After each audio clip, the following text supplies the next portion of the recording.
나는 왕의 딸이다. 비록 죄가 있어 귀양을 왔지만 수령인 네가 어찌 감히 나에게 관비의 사역을 시킨단 말이냐. 서슬퍼런 호통이 관아의 대청마루를 쩌렁쩌렁 울렸습니다. 남편은 반역죄로 사지가 찢겨 죽었고 자신은 하루아침에 관청의 허드렛 일을 해야 하는 노비로 전락해버린 신세.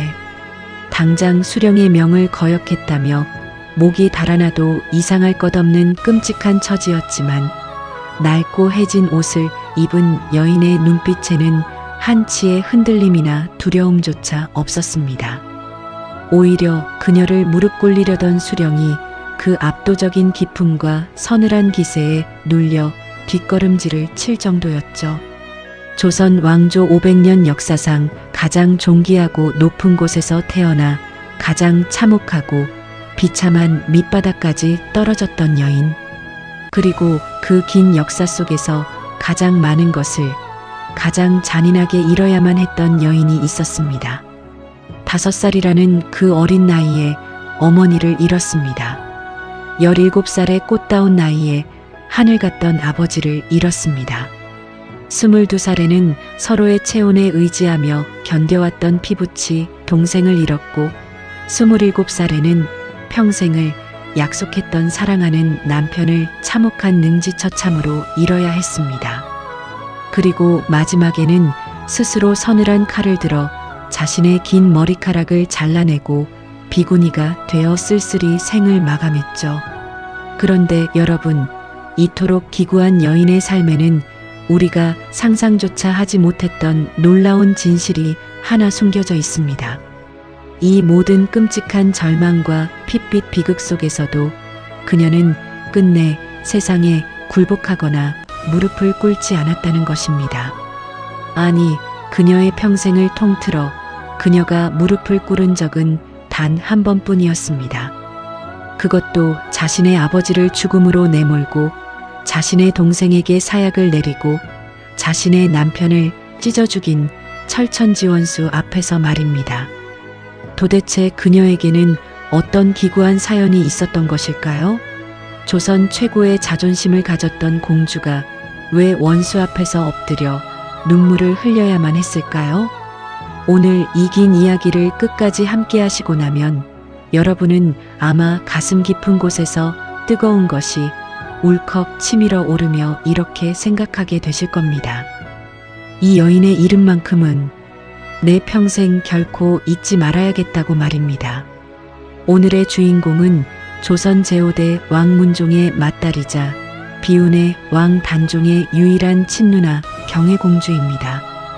이상하게도 동생 단종의 슬픈 역사는 온 국민이 다 알면서도 그보다 더 끔찍한 삶을 견뎌내야 했던 그 누나의 이야기는 모르는 분들이 정말 많습니다.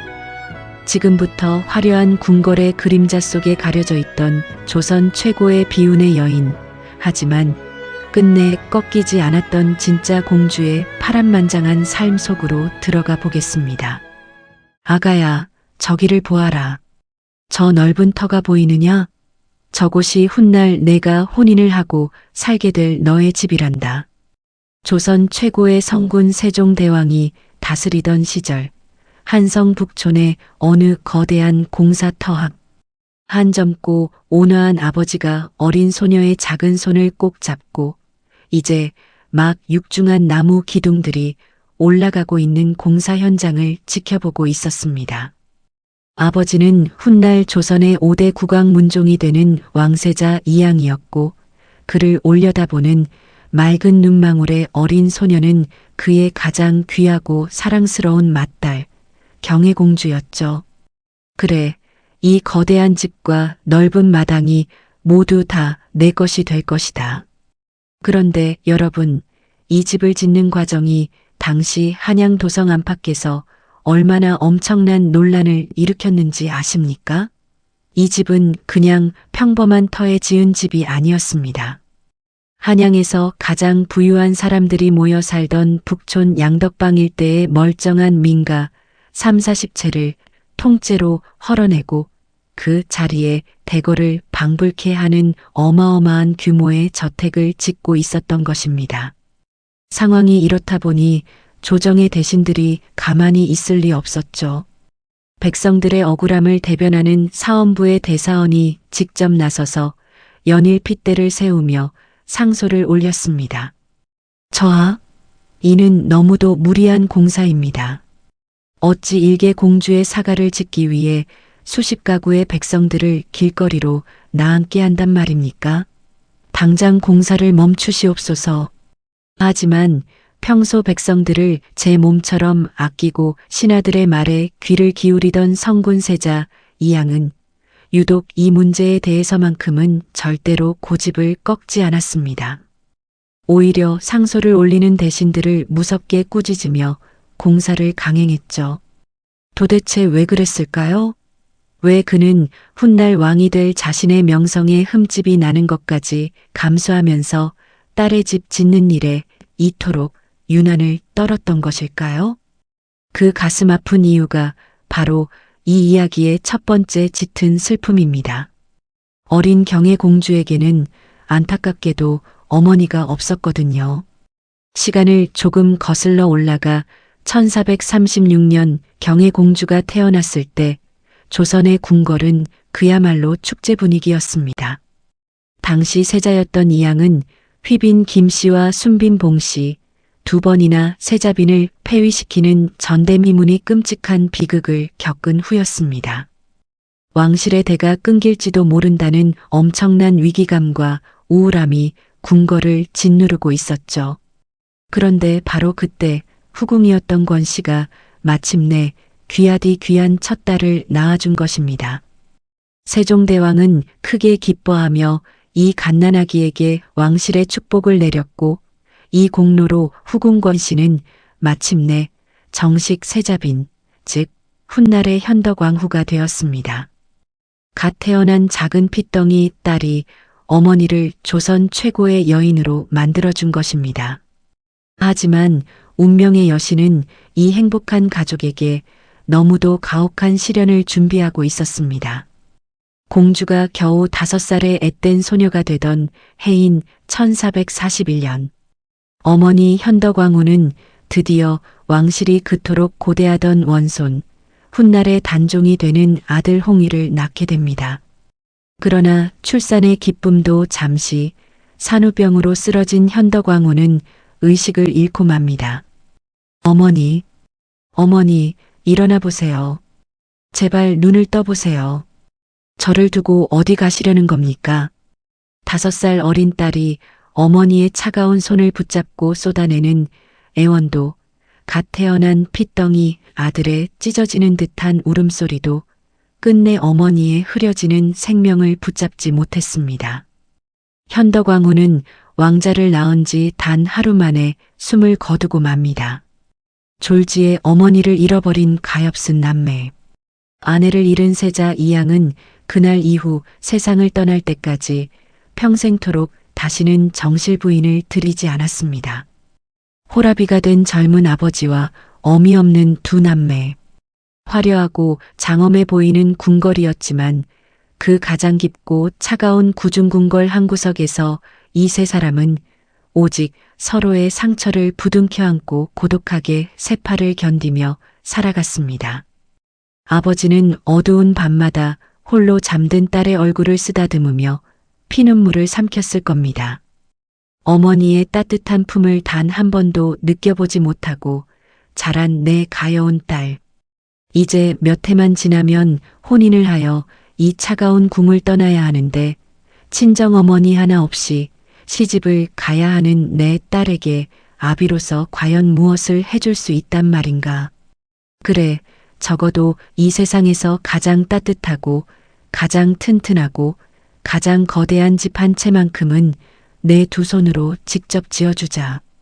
어떤 비바람이 몰아쳐도 내 딸을 지켜줄 수 있는 그런 성을 만들어주리라. 그렇게 백성들의 원성과 대신들의 반대까지 모두 짊어지고 지어진 거대한 저택. 그것은 그저 나무와 기와로 지어진 단순한 건물이 아니었습니다. 일찍 어미를 잃은 불쌍한 딸을 향한 아버지 문종의 피눈물 나는 사랑의 결정체였죠. 하지만 딸을 지키고자 했던 아버지는 꿈에도 몰랐을 겁니다. 자신이 딸을 위해 지어준 그 따뜻하고 거대한 집이 훗날 조선 왕실을 피비린내로 물들이는 끔찍한 학살의 무대가 될 줄은 말입니다. 세월이 흘러 1450년 경의 공주의 나이 15살이 되었습니다. 마침내 부마를 간택하여 혼인이 결정되었죠. 상대는 명문가인 해주정 씨 집안의 훌륭하고 반듯한 청년 정종이었습니다. 모든 이들의 축복 속에 가장 화려해야 할 왕의 적장녀의 혼례였지만 이상하게도 이 혼례에는 묘한 긴장감과 숨막히는 다급함이 흐르고 있었습니다. 서둘러야 한다. 예법과 절차를 따질 때가 아니다. 주상 전하의 병세가 심상치 않으시니 궐에 국상이 나기 전에 어서 혼례를 치러야만 해. 당시 왕이었던 할아버지 세종대왕의 건강이 하루가 다르게 급격히 악화되고 있었습니다. 왕실의 엄격한 법도상, 왕의 국상이 나면 온 나라가 3년 동안 상을 치러야 하므로 어떤 혼례도 올릴 수 없었습니다. 아버지는 딸의 혼사가 3년이나 늦어질 것을 염려하여 복잡한 간택 절차마저 대폭 생략한 채 불이 나게 날짜를 잡고 쫓기듯 혼례를 올렸습니다. 그리고 불길한 예감은 어김없이 적중하고 말았죠. 공주가 혼례를 올린 지 채 한 달도 되지 않아 위대한 성군 세종대왕이 결국 승하하고 마신 겁니다. 갓 시집을 가서 이제 막 새로운 삶을 시작하려던 15살의 어린 신부는 붉은 혼례복을 제대로 입어보기도 전에 하얀 거친 상복으로 갈아입어야 했습니다. 할아버지의 3년상을 치르느라 남편 정종과 제대로 된 신혼 살림조차 차릴 수 없는 삭막한 날들이 이어졌습니다. 하지만 여러분, 이것은 앞으로 공주의 삶에 닥칠 거대한 비극의 서막에 불과했습니다. 할아버지의 3년상을 채 벗기도 전인 1452년. 이번에는 그토록 의지하던 그녀 삶의 유일한 버팀목이었던 아버지 문종이 재위 2년 3개월 만에 갑작스럽게 피를 토하며 세상을 떠나고 만 것입니다. 당시 경의 공주의 나이 겨우 17이었습니다. 아바마마, 아바마마, 어찌하여 저희를 두고 가시옵니까? 저희 남매를 두고 어찌 눈을 감으신단 말입니까? 하얀 상복을 입은 경의 공주는 바닥에 엎드려 하늘이 무너지는 듯한 통곡을 쏟아냈습니다. 5살에 자신을 낳아준 어머니를 잃었고 이제 17에 자신을 그토록 아껴주던 아버지마저 잃었습니다. 아버지가 그녀를 위해 그토록 애틋하고 치열하게 지어준 북촌의 대저택이 마침내 완성되어 이제 막 남편과 신혼의 단꿈을 꾸려던 참이었는데 그 집을 지어준 사랑하는 아버지는 더 이상 이 세상 사람이 아니었습니다.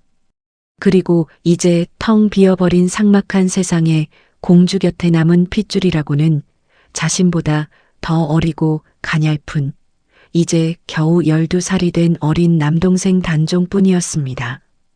어린 소년이 무거운 용포를 입고 조선의 제6대 국왕으로 즉위했습니다. 경의 공주는 이제 왕의 친누나가 되었죠. 겉보기에는 조선에서 가장 존귀하고 막강한 권력을 쥔 여인이었지만 실상은 전혀 달랐습니다. 그들은 피냄새를 맡고 몰려드는 굶주린 늑대떼에 둘러싸인 언제 잡아먹힐지 모르는 어린 양 2마리에 불과했습니다. 그리고 그 늑대떼 중에서 가장 크고 가장 잔인하고 가장 무서운 한 마리, 바로 권력을 향한 야심에 불타는 숙부 수양대군이 짙은 어둠 속에서 번뜩이는 눈으로 이 불쌍한 남매를 지켜보고 있었습니다. 누님, 궐의 밤은 너무 춥고 무섭습니다. 밖에서 들리는 바람 소리조차 저를 노리는 칼소리 같습니다. 오늘도 누님 댁에서 머물면 아니 되겠습니까? 어린 단종은 아버지가 떠나고 텅 빈 그 거대하고 차가운 궁궐을 도저히 견뎌내지 못했습니다. 자신을 따뜻하게 안아주고 지켜줄 어른이 단 한 명도 없는 궐 안에는 호시탐탐 왕의 자리와 권력을 노리는 숙부들의 차갑고 날카로운 시선만이 도끼처럼 가득했거든요. 두려움에 떨던 단종은 틈만 나면 핑계를 대고 누나 경혜 공주의 집으로 피신했습니다. 궁궐의 화려한 수라상보다 누나가 사가에서 소박하게 차려주는 밥상이 좋았고 차가운 대전보다 누나의 집 작은 방이 훨씬 따뜻했습니다. 저녁이 되면 두 남매는 호롱불 밑에 마주 앉아 돌아가신 부모님을 그리워하며 조용히 눈물을 훔쳤을 겁니다. 조정의 대신들도 어린 왕의 이런 애처로운 마음을 알기에 주상께서 영양위의 집에서 지내시는 것을 편안해 하시니 굳이 황궁을 재촉할 필요가 없다며 왕이 사가에 머무는 것을 묵인하고 배려해 주었습니다.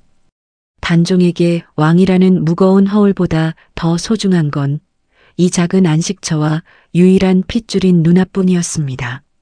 하지만 수양대군은 이 애틋하고 눈물겨운 남매의 풍경을 아주 끔찍하고 철저하게 이용하기로 마음먹습니다. 궁궐 안에 머무는 왕을 치는 것은 너무도 어렵다. 궐을 둘러싼 수백 수천의 정예 군사들과 금군을 뚫어야 하니까. 하지만 궐 밖 경혜 공주의 사가에 무방비로 머무는 왕이라면 이야기가 완전히 달라지지. 소수의 날랜 병력만으로도 단숨에 공주의 집을 덮쳐 왕의 목줄을 쥘 수 있다. 그리고 마침내 조선 왕조 500년 역사상 가장 참혹한 피바람이 부는 그 끔찍한 밤이 찾아옵니다. 1453년 단종 1년 10월 10일 늦가을에 스산하고 차가운 바람이 한성의 텅 빈 거리를 휩쓸던 밤이었습니다. 열어라. 당장 문을 열어라. 어명이요. 정막이 흐르던 양덕방 경혜 공주의 저택 대문이 부서질 듯 요란하게 흔들렸습니다. 깜짝 놀라 잠에서 깬 공주가 창백해진 얼굴로 문틈을 내다보았을 때 어둠을 찢는 수십 개의 횃불이 난무하고 피가 뚝뚝 떨어지는 시퍼런 칼을 든 무사들이 집안을 겹겹이 에워싸고 있었습니다. 요란한 말발굽 소리와 살기를 띤 고함 소리가 저택을 집어삼킬 듯 뒤흔들었죠. 전하, 역적 김종서가 반역을 꾸며 싸웁니다. 신수양대군이 역적을 처단하였으니 전하께서 친히 대신들을 이곳으로 부르시어 사태를 수습하시옵소서. 당대 최고의 권력자이자 호랑이라 불리던 노장 김종서의 집을 기습해 철퇴로 그의 머리를 지식여 죽인 수양대군이 피 묻은 무사들을 이끌고 곧바로 조카가 머무는 공주의 집으로 쳐들어온 것입니다. 횃불 아래 드러난 수양대군의 살기 어린 눈빛과 무사들의 시퍼런 칼날 앞에서 13살의 어린 단종은 사시나무 떨듯 바들바들 떨며 그가 시키는 대로 교지를 내릴 수밖에 없었습니다. 대신들을 속히 이곳으로 부르라. 영의정 황보인을 비롯한 조선의 꼿꼿한 충신들이 한밤중에 왕의 급박한 부름을 받고 영문도 모른 채 관복을 주섬주섬 챙겨 입고 경혜 공주의 집으로 달려왔습니다. 그들은 공주의 저택 문턱을 넘으면 임금을 뵐 수 있을 거라 생각했겠죠. 하지만 그들이 대문을 들어서는 바로 그 순간이었습니다. 쳐라. 역적들을 모두 베어라.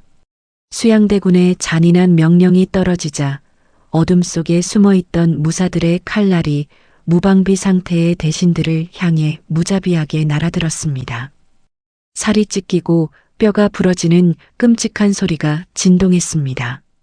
전하, 전하를 부르짖던 충신들의 목이 댕강 잘려 바닥을 뒹굴고 붉고 뜨거운 피가 공주의 집 앞마당을 흥건한 웅덩이로 만들었습니다. 그 끔찍한 사륙과 광기의 밤, 경혜 공주는 집 안가장 깊숙한 방에 갇혀 있었습니다. 문지방을 피가 나도록 부여잡고 밖에서 들려오는 대신들의 단말마 비명과 둔탁하게 살이 베이는 소리를 숨죽인 채 고스란히 들어야만 했습니다. 지금 당장이라도 방문을 박차고 뛰어나가 벌벌 떨고 있을 동생 단종의 작은 몸을 으스러지게 안아주고 싶었지만 방문 밖에는 수양대군의 군사들이 살기를 띤 채 그녀의 일거수일투족을 감시하고 있었습니다. 아버지가 일찍 어미를 잃은 가여운 딸을 위해 백성들의 원성까지 들어가며 지어준 그 아름답고 따뜻했던 사랑의 집. 그 집의 너른 마당이 하룻밤새의 조선 최고 대신들의 무덤이자 피의 도살장이 되어버린 것입니다. 경혜공주의 세상이, 아니 하늘과 땅이 완전히 산산조각 무너져 내리는 순간이었습니다. 이것이 바로 조선 역사를 끔찍한 피로 물들인 비극, 계유정난의 실체입니다. 그날의 끔찍한 피바람 이후 조선의 세상은 완전히 다른 곳이 되었습니다. 권력의 화신 수양대군은 결국 허수아비가 된 조카 단종의 왕위를 억지로 빼앗고 스스로 세조로 즉위했죠. 그리고 반대파로 몰린 경혜공주의 남편 정종은 역적의 굴레를 쓴 채 기약 없는 험난한 유배길에 올라야 했습니다. 동생은 왕위를 빼앗기고 아버지가 지어준 집은 흉가가 되었으며 남편마저 유배를 떠나는 이 기가 막힌 상황에서 공주는 극심한 충격으로 몸져눕게 됩니다. 실록에는 공주가 중병에 들었다고 짧게 기록되어 있지만 그것은 몸의 병이 아니라 영혼이 부서져 내리는 소리를 고스란히 들어야 했던 사람에게 찾아오는 지독한 마음의 병이었을 겁니다. 그때 죽음의 문턱을 헤매던 경혜공주가 모두를 경악하게 만드는 놀라운 결정을 내립니다. 서방님이 가시는 길, 그 지옥 같은 곳이라도 저도 함께 가겠사옵니다. 여러분, 이것이 얼마나 대단하고 엄청난 결정인지 아십니까? 그녀는 아직 반역죄를 짓지도 않은 조선 최고의 공주였습니다. 왕의 적장녀로서 그냥 한양의 대저택에 남아 몸을 조리하며 편안히 살 권리와 핑계가 충분히 있었습니다. 하지만 그녀는 병든 몸을 이끌고 좁고 불편한 가마에 올랐습니다. 남편을 홀로 보낼 수 없다며 죄인이 되어 끌려가는 남편의 험난하고 모진 유배길을 묵묵히 뒤따른 것입니다. 전라도 광주의 낯설고 어두운 유배지. 공주 부부가 머무는 초라한 집 주변으로는 도망치지 못하도록 사람 키를 훌쩍 넘는 높은 담장과 뾰족한 가시울타리가 빙 둘러쳐졌고 눈을 번뜩이는 감시병들이 밤낮으로 부부의 일거수일투족을 옥죄었습니다. 그리고 바로 그 춥고 삭막한 갇힌 방 안에서 경혜공주는 살을 애는 고통을 참아내며 첫 아이 정미수를 출산합니다. 내 아가, 어찌하여 이리도 험하고 잔인한 세상에 태어났느냐. 조선 왕의 고귀한 핏줄을 이어받은 아이가 아름다운 축복의 노래와 따뜻한 비담보 대신 감시병들의 거친 군화 소리와 차가운 바람이 스며드는 귀양지에서 세상의 빛을 본 것입니다. 경혜공주는 갓 태어난 핏덩이를 품에 꼭 안고 새 생명에 대한 환희와 앞날에 대한 처절한 두려움이 뒤섞인 눈물을 하염없이 쏟아냈습니다. 하지만 잔인한 운명은 그녀에게 핏덩이를 품고 잠시 숨을 돌릴 틈조차 허락하지 않았습니다. 1457년 10월 저 멀리 첩첩산중 강원도 영월에서 심장이 멎을 듯한 끔찍한 비보가 날아들었습니다. 왕위에서 쫓겨나 노상군으로 강등되어 유배가 있던 사랑하는 동생 단종이 끝내 숙부 세조가 내린 사약을 받고 17의 꽃다운 나이로 세상을 떠났다는 소식이었습니다. 홍이야. 내 불쌍한 동생 홍이야. 아. 경혜공주는 광주의 유배지 방바닥을 치며 하늘을 향해 피를 토하듯 통곡했습니다. 5살의 어머니를 잃고 17의 아버지를 잃은 뒤 차가운 궁궐에서 서로의 체온에 의지에 그 모진 세월의 공포를 함께 견뎌왔던 세상에 단 하나뿐인 피부치. 그 가엾은 동생이 춥고 외로운 타지의 산속에서 벌벌 떨며 홀로 핏물을 쏟고 숨을 거둔 것입니다. 하지만 그녀는 마음 놓고 소리내어 울 수조차 없었습니다. 유배지 밖을 지키는 감시병들 앞에서 죄인으로 죽은 상황의 죽음을 대놓고 슬퍼하는 것은 곧 반역에 동조하는 것으로 몰려 남편과 갓난아기마저 죽일 수 있는 위험천만한 짓이었기 때문입니다. 공주는 자신의 입을 옷고름으로 틀어막고 소리 없는 비명을 지르며 속으로 새빨간 피눈물을 삼켜야만 했습니다. 동생의 억울한 죽음 소식을 들은 이후 남편 정종은 완전히 이성을 잃고 말았습니다. 아내의 동생이자 모시던 주군을 지키지 못했다는 자책감, 그리고 권력에 눈이 멀어 조카를 죽인 세조를 향한 끓어오르는 분노가 그를 집어삼켰습니다. 정종은 유배지에서 몰래 뜻을 같이 하는 이들과 교류하며 반란을 도모하기 시작했습니다. 대놓고 세조를 저주하는 말을 서슴지 않았죠. 결국 1461년 정종의 모반 혐의가 발각되어 그는 포박된 채 한양으로 압송되었습니다. 국문장에 끌려간 정종은 살점이 떨어져 나가는 모진 고문 속에서도 끝내 뜻을 굽히지 않고 호통을 쳤습니다. 내가 임금을 지켜드리지 못한 죄인인데 어찌 살기를 바라겠느냐. 내 차라리 하루빨리 죽어 지하에 계신 전하의 곁으로 가고 싶을 뿐이다. 이 소식을 들은 세조는 극도로 분노했습니다. 그리고 정종에게 조선 역사상 가장 고통스럽고 잔인한 형벌을 내립니다. 바로 거열형, 이른바 능지처참이었습니다. 죄인의 머리와 양팔, 양다리를 각각 다른 수레나 소에 단단히 묶고 짐승들을 사방으로 달리게 하여 살아있는 사람의 사지를 찢어 죽이는 가장 참혹한 형벌. 그 끔찍하고 잔혹한 형벌이 집행되던 날 한양 하늘에는 먹구름이 끼었다고 합니다. 그리고 절망의 늪에 빠진 경혜공주의 뱃속에는 둘째 아이가 자라고 있었습니다. 자신의 뱃속에 새 생명을 품은 채로 가장 사랑하던 남편의 몸이 네 갈래로 찢겨 나뒹굴며 참혹하게 죽었다는 소식을 들어야 했던 여인의 심정을 우리가 감히 짐작이나 할 수 있을까요? 더욱 비참한 것은 반역죄로 처형된 대여. 죄인이었기에 아내인 그녀가 시신을 수습하는 것조차 국법으로 엄격히 금지되어 있었다는 사실입니다. 마지막 작별 인사도 나누지 못하고 갈갈이 찢겨나간 남편의 살점 하나, 뼈 한 조각 거두지 못한 채 공주는 텅 빈 허공을 바라보며 산송장처럼 넋을 잃었습니다. 남편이 그토록 처참하게 죽은 후 경혜공주의 삶은 어떻게 되었을까요? 이 지점에서 정사와 야사는 매우 충격적이고 다른 이야기를 전합니다. 야사인 연려실 기술은 절망의 밑바닥에 떨어진 경혜공주의 매우 강렬한 일화를 기록하고 있습니다. 역적의 아내가 된 경혜공주는 하루아침에 신분이 강등되어 전라도 순천 관아의 관비, 즉 노비로 끌려가게 되었습니다. 조선 제1의 공주가 걸레를 빨고 밥을 지어야 하는 비참한 상황. 당시 순천 부사였던 여자신이라는 자는 콧대 높은 공주의 길을 꺾고 세조에게 잘 보이기 위해 대청마루에 앉아 그녀에게 관비의 사역을 억지로 명령했습니다. 바로 그때였습니다.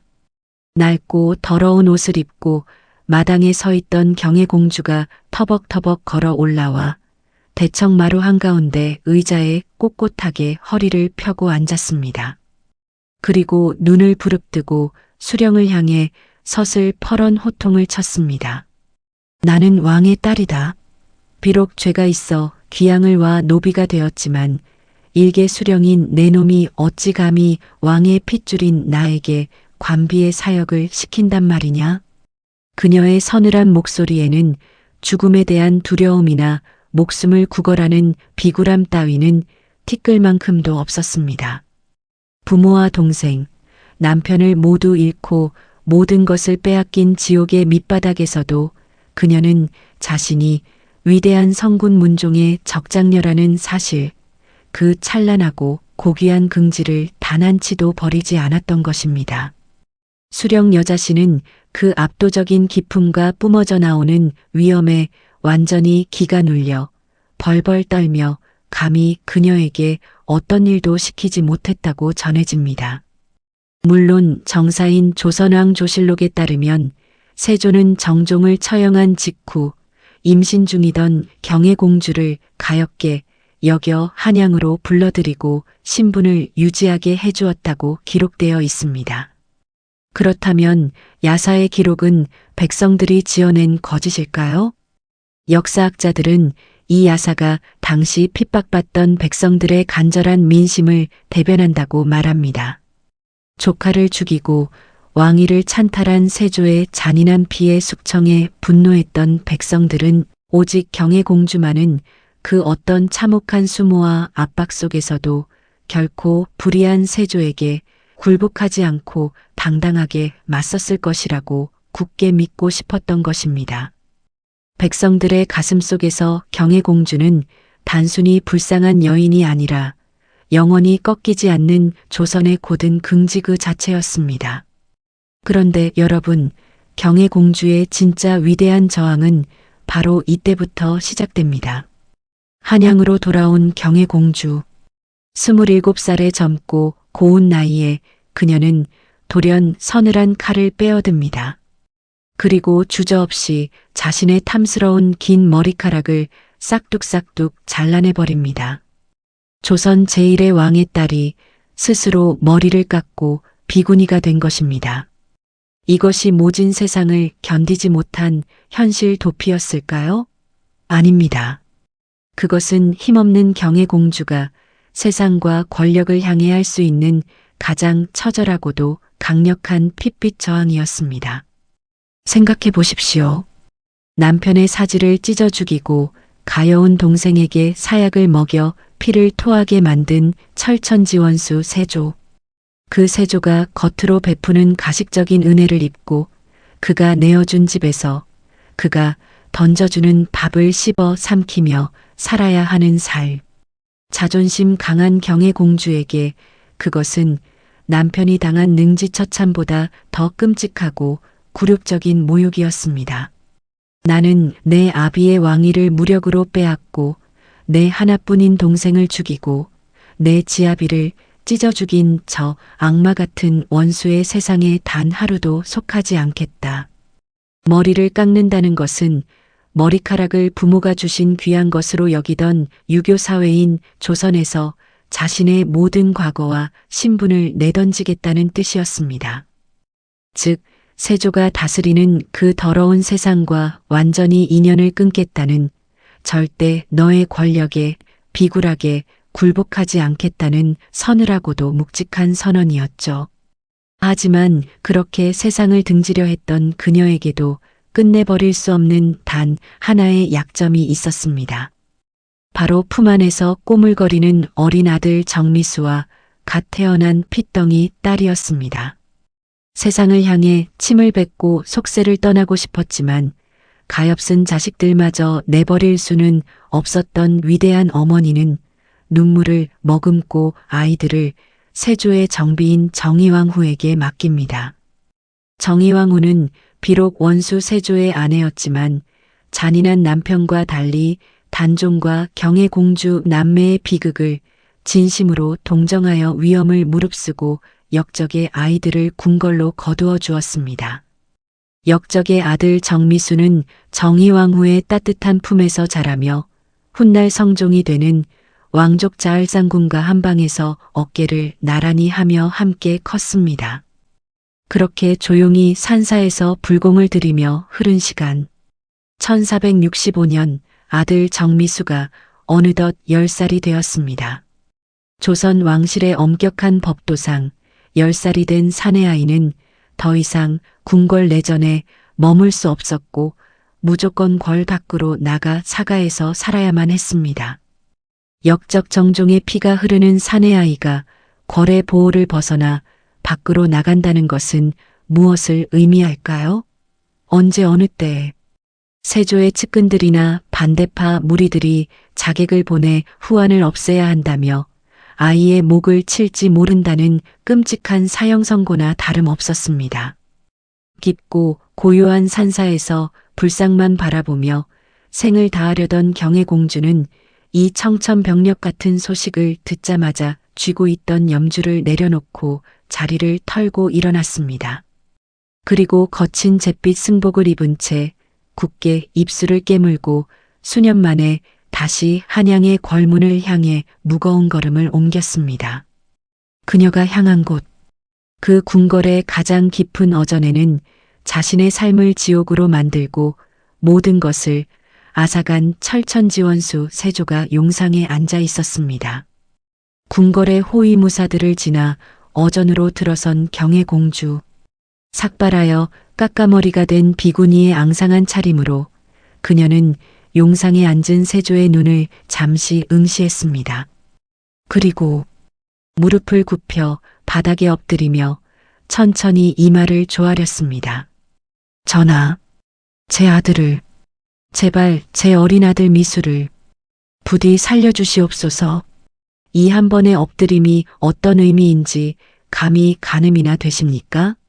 자신의 아름다웠던 세계를 붉은 피로 물들인 자, 존경하던 아버지를 화병으로 죽음으로 몰고 간 자, 눈에 넣어도 아프지 않을 동생을 차가운 산골에서 죽게 만든 자, 내 뱃속에 아이가 자라고 있음에도 남편의 사지를 찢어 허공에 흩뿌린 자, 그토록 뼈에 사무치게 증오하여 스스로 머리까지 깎으며 철저히 거부했던 바로 그 악마 같은 원수의 발밑에 스스로 엎드려 무릎을 꿇고 아들의 목숨을 애걸해야 하는 어미의 찢어지는 심정.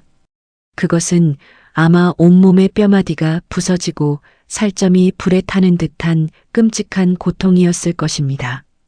입술은 덜덜 떨렸고 바닥을 짚은 두 손에서는 핏기가 가셨을 겁니다. 전하, 제 모든 것을 버리겠사오니 제발 제 아들만은, 제 아들 미수만은 목숨을 부지하게 해주시옵소서. 그녀는 참았던 눈물을 뚝뚝 흘리며 엎드렸습니다. 자신의 알량한 자존심이나 분노가 아니라 어미로서의 본능인 모성이 이긴 것입니다.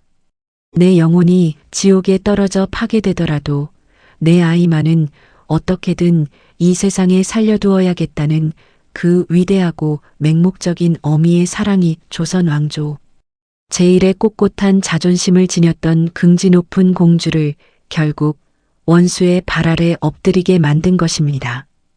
피도 눈물도 없는 폭군이었던 세조마저도 잿빛 승복을 입고 엎드려 통곡하는 조카의 그 처절한 모성 앞에서는 결국 무너지고 말았습니다.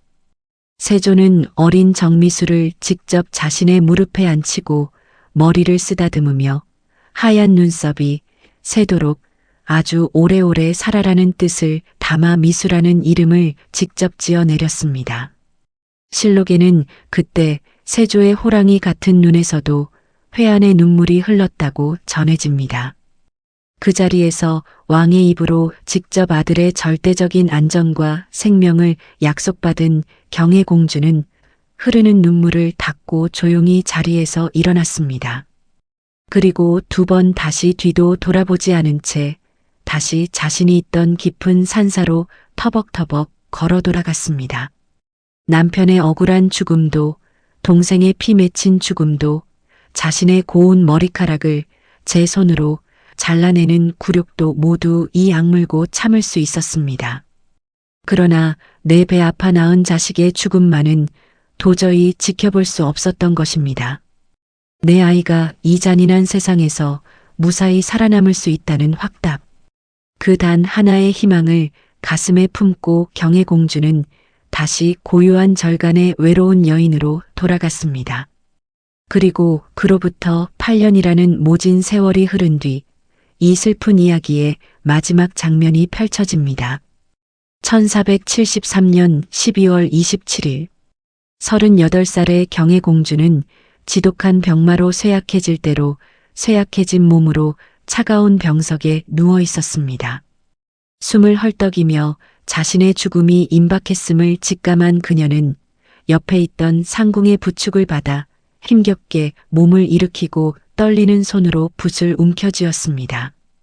어느덧 18살의 늠름한 청년이 된 아들 정미수에게 마지막으로 남기는 재산 상속 문서, 즉 분재기를 쓰기 위함이었습니다.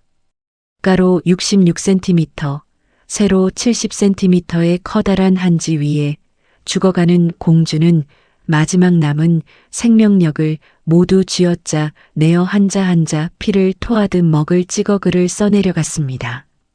그리고 문서의 맨 끝에 자신이 조선의 공주였음을 증명하는 경의 공주지인이라는 붉은 도장을 선명하고 꾹 눌러 찍었습니다. 그 오래된 문서에는 이런 애끓는 글귀가 적혀 있었습니다. 아직 내 아이를 어엿하게 혼인도 시키지 못했는데 내 목숨이 벌써 경각에 달렸구나. 비록 보잘것없지만 이 재산이라도 온전히 남겨서 어미 없이 홀로 이 험한 세상에 남겨질 내 아들이 살아갈 방도라도 마련해 주어야겠다. 이것이 죽음을 앞둔 어머니의 어떤 마음인지 가슴에 와닿으십니까? 그녀는 한때 조선에서 가장 존귀한 대접을 받던 왕의 적장녀였습니다. 하지만 죽음의 문턱에서 그녀가 보여준 모습은 긍지 높은 공주가 아니라 그저 홀로 남겨질 자식의 앞날이 걱정되어 눈물로 밤을 지새우는 이 세상에서 가장 평범하고도 숭고한 한 명의 늙은 어머니일 뿐이었습니다. 이 절절한 사랑이 담긴 분재기는 무려 500년이 넘는 억겁의 세월 동안 해주정씨 종가의 깊은 괴짝 속에 고이 잠들어 있다가 지난 2012년에야 비로소 세상의 빛을 보게 되었습니다. 발굴된 문서를 직접 확인한 역사학자들은 500년 전 죽음을 앞두고 떨리는 손으로 글을 써내려갔을 어머니의 그 절박하고 먹먹한 사랑에 모두 말을 잇지 못했다고 합니다. 그것은 딱딱한 옛날 역사 문서가 아니었습니다. 시간을 뛰어넘어 전해진 한 어머니의 눈물 젖은 마지막 편지였습니다. 분재기를 눈물로 작성하고 불과 3일 뒤인 1474년 1월 17일 경의 공주는 너무나도 파란만장하고 고통스러웠던 38년의 짧은 생애를 마감하고 마침내 조용히 눈을 감았습니다.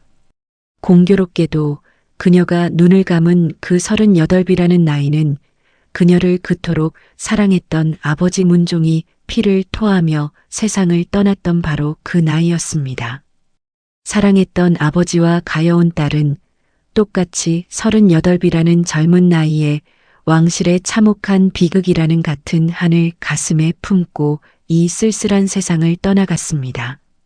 하지만 그녀의 처절한 희생은 결코 헛되지 않았습니다. 그녀가 원수 앞에 무릎 꿇는 굴욕까지 감수하며 온몸을 바쳐 지켜낸 아들 정미수는 모진 세파를 이겨내고 훌륭하게 장성했습니다. 훗날 성종대에 이르러 그는 정식으로 역적의 굴레를 벗고 신원이 회복되었으며 나중에는 해평부원군의 자리까지 오르며 조선의 가장 당당한 공신이 되었습니다. 가장 무거운 역적의 아들이 어머니의 피눈물 나는 헌신과 희생 덕분에 조선의 기둥으로 훌륭하게 살아남아 번창한 것입니다. 지금 경기도 고양시 대자동에 한적하고 양지 바른 산기슭에는 경의 공주의 봉분이 쓸쓸하면서도 다정하게 자리하고 있습니다. 그리고 그 봉분 바로 옆에는 시신조차 수습하지 못해 흙으로 봉분조차 만들지 못한 남편 정종의 돌비석이 나란히 곁을 지키고 서 있습니다. 살아서는 무서운 감시병의 눈초리 속에 험난한 유배지를 떠돌며 극심한 고통에 시달려야 했던 불쌍한 부부가 그 끔찍한 죽음의 강을 건너고 나서야 비로소 나란히 누워 영원하고도 평온한 안식을 찾은 것입니다. 살아서 두 부부가 평범하게 함께 나눌 수 없었던 것들, 마주 앉아 먹는 따뜻한 저녁 밥상, 마루에 걸터 앉아 즐기는 느긋한 바람, 사랑하는 아들이 훌쩍 자라는 모습을 곁에서 함께 지켜보는 것. 그 모든 소박하고 평범한 행복들을 잔인하게 빼앗겨버린 두 사람이 죽어서 한 줌의 흙이 되어서야 나란히 누울 수 있었습니다. 나는 왕의 딸이다. 경의 공주가 모진 수모 속에서 남겼다고 전해지는 잎이 맺힌 한마디. 그것은 결코 알량한 핏줄을 자랑하거나 권력을 과시하는 가벼운 허세가 아니었습니다. 그것은 그 어떤 끔찍한 비극과 절망, 그리고 서슬퍼런 칼날 앞에서도 결코 나 자신을 잃어버리지 않겠다는, 나를 부서뜨리려는 부조리한 세상에 당당히 맞서겠다는 인간의 가장 숭고하고 강인한 존엄이었습니다. 5살에 자신을 낳은 어머니를 잃고, 17에 하늘 갔던 아버지를 잃고, 22에 피눈물로 의지하던 동생을 잃고, 27에 배 속에 아이를 품은 채 남편을 능지처참으로 잃었던 비운의 여인. 세상에서 가장 깊은 지옥의 밑바닥으로 내동댕이 쳐졌으면서도 결코 스스로를 놓아버리지 않았고, 자신이 입은 승복마저 내던진 채 원수의 발밑에 엎드려 끝내 자신의 핏줄을 살려낸 가장 위대하고 강인한 어머니. 오랜 세월이 흘러 남편 정종도 영조대에 이르러 억울한 죄를 벗고 신원되었으며, 정조대에는 단종을 모신 묘 배식단에 떳떳하게 배양되었습니다. 사지가 찢기는 능지처참을 당한 지 수백 년의 세월이 지나서야 역사가 그에게도 마침내 남편이자 충신으로서의 명예로운 이름을 되돌려준 것입니다. 여러분, 경의 공주. 오늘 이 이야기를 듣기 전까지 그 이름을 기억하는 사람이 과연 얼마나 되었을까요? 조선 초기의 그 화려하고 잔혹한 비극의 역사 속에서 그녀는 늘 무대 밖 주변부에 웅크려 있었습니다. 성군 문종의 가여운 딸로, 비운의 왕 단종의 불쌍한 친누나로, 역적으로 몰린 정종의 안타까운 아내로, 그녀는 단 한 번도 그녀 자신의 고유한 이름으로 온전히 기억되기보다는 역사의 소용돌이 속 누군가의 어머니로, 누군가의 곁을 지키는 누나로만 불리며 스쳐 지나갔습니다. 하지만 그 역사의 폭풍우 속에서 그 누군가들을 끝까지 지켜내고 사랑했던 사람은 바로 다름 아닌 그녀 자신이었습니다. 그녀는 모든 상실을 온몸으로 가슴에 품었습니다. 잿빛 비구니의 승복을 입고 거친 산사를 걸었으며, 내 사랑하는 자식이 숨쉬고 살 수 있는 세상을 어떻게든 만들어주기 위해 자신의 영혼을 파괴한 철천지원수 앞에 기꺼이 무릎을 꿇었습니다. 그것이 바로 우리가 기억해야 할 인간 경의 공주의 진짜 삶이었습니다. 야사가 우리에게 가슴 벅차게 전해주는 그 명장면을 머릿속에 다시 한번 조용히 떠올려 보십시오. 허름한 관아의 대청 의자에 낡은 옷을 입고 꼿꼿이 허리를 펴고 앉아 자신을 짓밟으려는 세상을 향해 쏘아붙이던 그 맑고 서늘한 목소리를 말입니다. 나는 왕의 딸이다. 비록 깐깐한 역사학자들은 그것이 정사인지 그저 떠도는 야사인지를 집요하게 가려내려 하겠지만, 오늘 이 이야기를 들은 우리는 가슴으로 똑똑히 알고 있습니다. 그 말이 한치의 거짓도 없는 분명한 사실이라는 것을 말입니다. 왜냐하면 경의 공주는 그녀가 처한 그 어떤 끔찍한 상황에서도 생과 사가 오가는 가장 깊고 어두운 절망의 자리에서도 끝내 자기 자신이 누구인지를 한순간도 잊지 않고 당당하게 살아냈으니까요. 아버지가 백성들의 원성을 들으며 거대하게 지어준 그 화려한 저택이 그녀를 공주로 만든 것이 아니었습니다. 핏줄이라는 이유로 왕실이 거저 부여해준 화려한 칭호가 그녀를 지탱해준 것이 아니었습니다. 그 조선의 긍지 높은 공주라는 위대한 이름은 그녀가 흘린 피눈물과 희생으로 그녀 스스로 당당하게 증명하고 지켜낸 것이었습니다. 가시덤불이 가득한 유배지의 척박한 진흙탕 위를 걸으면서도 남편의 찢겨진 죽음을 전해 듣고 바닥을 치며 통곡하던 핏빛 슬픔의 자리에서도 서늘한 칼로 머리를 깎고 절간의 차가운 마루 위에 홀로 무릎 꿇고 앉아서도 죽기를 불과 3일 앞두고 파르르 떨리는 손으로 아들을 위해 혼신의 힘을 다해 마지막 편지를 쓰면서도 그녀는 단 한순간도 무너지지 않은 끝내 당당하고 꼿꼿한 경의 공주였습니다. 이제 우리는 그 아름답고도 처절했던 이름을 기억해야 합니다. 그저 단종을 불쌍히 여긴 누나로서만이 아니라 충신정종의 절개 높은 아내로서만이 아니라 정미수를 훌륭히 키워낸 위대한 어머니로서만이 아니라 그 수많은 이름과 역할 이전에 이 험난한 세상에서 가장 깊은 고통과 상실을 갸녀린 온몸으로 끌어안고서도 끝내 세상에 굴복하지 않고 단 한 번도 스스로 무너지지 않았던 한 위대한 인간의 이름으로 말입니다.